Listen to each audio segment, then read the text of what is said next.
So, been out of the loop a bit, finally back. I just had to finish some last minute school stuff, which unfortunately I still have a lot more to do. But I did want to make this video just real quick to give my thoughts on the event. I know it's been over a week now. But MLG Orlando, first MLG event we've had since 2012, that being the Halo 4 exhibition. And this one, I'd say pretty much met everyone's expectations. Production was insanely better compared to the previous tournaments we've had under ESL. And if you're like me and you watch other esports, this may not be as apparent to you just because of how, I guess, spoiled we are. But easy comparison, just watch my newest highlights video and just compare it just visually and both sound-wise to any of the older ones, and you will see like such a major difference. The only concern I would say, and probably a lot of other players share the same thought, is that there were quite a few disconnects. This, of course, resulted in a lot of difficult situations where games would end either at the very end or like when there was like a turning point. And because of this, there were a few disputes that didn't really go the way players would have liked to,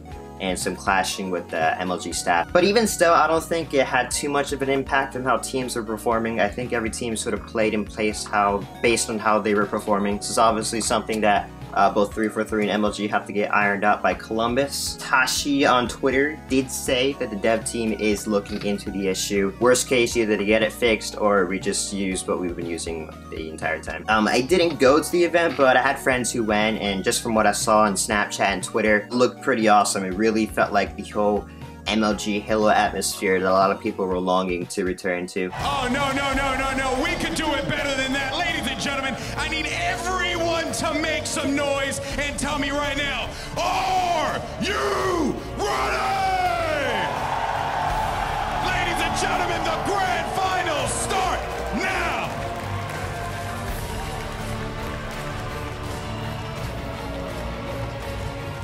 Moving on to actual placings. First things no, elephant in the room. Splice being the champions yet again. They played out of their minds. Shotzi specifically, he is probably the best player in Halo 5 right now. Looking back on their run, what I found what was most remarkable about it all was how unclose a lot of their series were. And I would even say that this is the first time in Halo 5, besides Optic, that a team really looked to be in control. Of course, you have Envious in the previous iteration of Splice. Both have their respective wins, but they really had to work for those wins.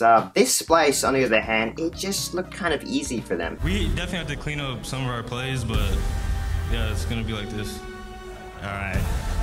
Before I move on, I just want to talk about a few other teams. Of course, you have the runner-ups, Optic, who, I'll be honest, even though they came second, they definitely did not play up to standards. They got 3-0'd early by Envy in the winter semis. I'd say it's probably like the biggest upset of the whole tournament, which, by the way, incredible series. They had some other pretty close games with other teams that you would normally think, oh, like maybe something's a little bit off, like Optic shouldn't really be having these close games. It makes you think like where that ceiling for Halo 5 might be at. I personally think that they're lacking some sort of drive that they had earlier on that made them. And I think that once, or if they rediscover this drive, that they will be back on top. Now, moving on to Envious, definitely a team I've been underestimating all throughout since the beginning. And I'll be honest, by the end of Saturday, after they 3-0'd Optic, and they hadn't dropped the map the entire, like, Friday and Saturday combined, I honestly thought that they would take the entire event. Sunday, they didn't come out quite as strong, though.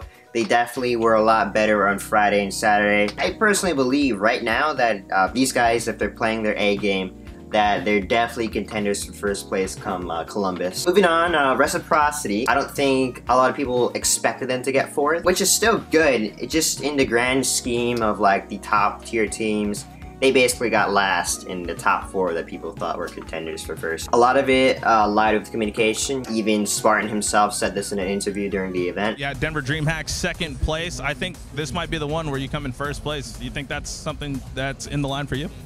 I think it's very possible. The thing with our team, it just boils down to our communication.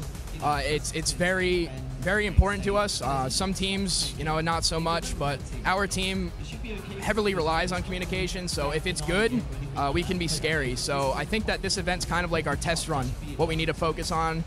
And yeah, we could definitely win, but we, if we don't come out with some really fire comms, it could cause some issues. So with that said, I think it's just like internal issues they need to iron out. You know, just spending more time playing together will help this over time, and once they just find that click, that they will be on the form that people expect them to be. Two more teams I want to talk about, Renegades and Fyra. Now, Renegades, maybe a little bit of bias here, I think they played amazing. The two teams they lost to were Optic and Rec, both series if you watched them, being relatively close, some games ending in like a 2 to 3 point difference. Of course, you have Neptune, probably the talk of the Twitch chat over the weekend. Really stepped up, and it really showed. He made a lot of key plays that single-handedly won some games, and I would not be surprised if he's on a #1 team in a year or two. Last team I want to talk about is Fyra. Now, Fyra, they're actually the only open bracket team that made it all the way to top 6. A lot of people had Elevate in that spot, OS, me personally, Infused. I would definitely say that Fyra's performance was the second biggest upset of the whole tournament. They're still looking continually solid through these cups. Okay, so with all that out of the way, how are things resonating right now? Well, so far, as I'm making this video, there's only been one major team change, that being with Shooter's team, Tilted Towers, which I had mentioned as gatekeepers / blacklisted in my previous video, and I would assume that with this, Tapping Buttons definitely got his traveling situation handled. Commonly, on the other hand, he jumped over onto Wise Gaming right now, and other than that, I would say that pretty much everyone's being pretty loyal. With the cups that are being dished out every weekend, I believe that this weekend is actually the last one before Columbus.